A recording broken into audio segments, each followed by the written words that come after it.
What's up, you guys? Nicola Maserati here. Gosh, it has been way too long since I've uploaded. I think it's been like over a year or something like that. I'm super happy to be back, and yeah, I'm back to freelancing full time. So now I can make YouTube videos, and I'm really excited to be able to connect with you guys. But anyway, you guys, today we're going to be talking about some of the main benefits of shooting in 4K and why I shoot in 4K for 90% of my client work.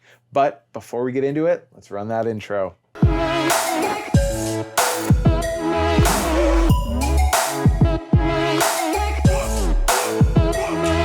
All right, guys, so like I said, today we're going to be talking about some of the main benefits of shooting in 4K for your client work or your YouTube stuff or whatever you're trying to do. Now, one of the kind of rebuttals that I hear from people when it comes to shooting in 4K is, what's the point of shooting in 4K if your stuff is going to be uploaded to social media like YouTube, Instagram, or Facebook, and it's going to be viewed on a mobile device? You can't really tell the difference between 4K and 1080p when you're watching on your iPhone or your Samsung or whatever you have. But there are some really big benefits besides that of why you should be shooting in 4K. One of the really obvious benefits of shooting in 4K is that you can shoot your videos in 4K and then downsample it to 1080p, and it's going to look better downsampled from 4K than if it were just filmed in 1080p. I actually made a video on that, on how to downscale your footage from 4K to 1080 and a little bit of why you should be downscaling your footage from 4K to 1080. In that video, I showed how you could create two different framing perspectives from a 4K video once you downsample to 1080. And so that's a really cool thing. You can get two different angles from shooting in 4K without having another camera. So that's a really cool benefit. You can create those two different frames from one camera angle. And that's actually something that they do a lot in Hollywood. They shoot a lot of their stuff on like Red Cinema cameras, and a lot of times they're shooting in 8K, and they're able to take that 8K footage and create a bunch of different framing perspectives from that one camera angle. Probably one of the main reasons that I shoot in 4K is that you can fix any framing issues that you have when you're recording. Now, I know this kind of goes against the sarcastic "let's fix it in post" saying, because a lot of people feel like you should be getting the image that you want to get straight out of camera when you're shooting, or else you're creating more work for yourself. And that's true, but a lot of times when you're in editing, there's different things that you may want to do. There's different angles. You may realize that it just isn't framed the way you want it to be framed. Kind of a fail-safe. So if you didn't get your framing specifically the way you wanted it in camera,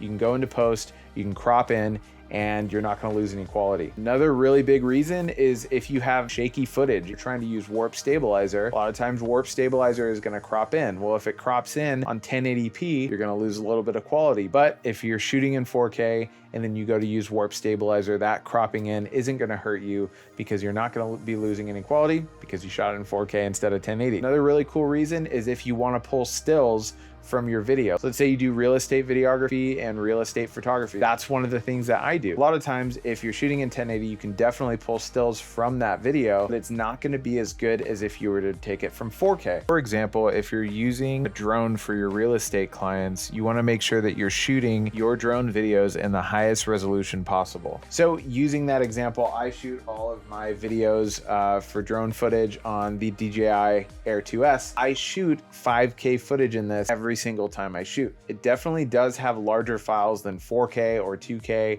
and especially 1080p, but if I ever want to pull stills when I'm doing a real estate shoot, it's going to look absolutely incredible. Another really big benefit, especially for people that are getting into VFX, or if you do a lot of tracking, 3D tracking in After Effects or other 3D tracking software, 4K has twice as much pixel information as 1080 does. So having all of that extra pixel information makes it a lot easier for After Effects to track your scene. Now, if you're worried about shooting in 4K because of the long rendering times, the large file sizes, or the fact that your computer just gets so hot that you could cook bacon and eggs on it, I totally get that. But one of the big solutions to that is editing in Proxies. Now, I'm actually really surprised that not a lot of people know about editing Proxies in Premiere Pro. I did do a video on that a couple years ago, and that's a really good resource to be able to edit higher quality stuff. In fact, in that video, I think I was editing 5K red footage just to show you that it could work with editing in Proxies. That's definitely a really good way of being able to edit with higher resolutions without blowing up your computer. But anyway, you guys, that is it for this video. I hope kind of gained a little insight about why it's beneficial to shoot in 4K. I know a lot of people are going to just stick to 1080, and that's totally cool. Right now I'm shooting this video in 4K. I'm going to downsample it to 1080 because I'm going to crop in, I'm going to do some other stuff. It's still going to be super high quality. Like I said, guys, I hope you enjoyed this video. If you did, please feel free to hit that like button below. Make sure you subscribe, and I'll see you in the next video.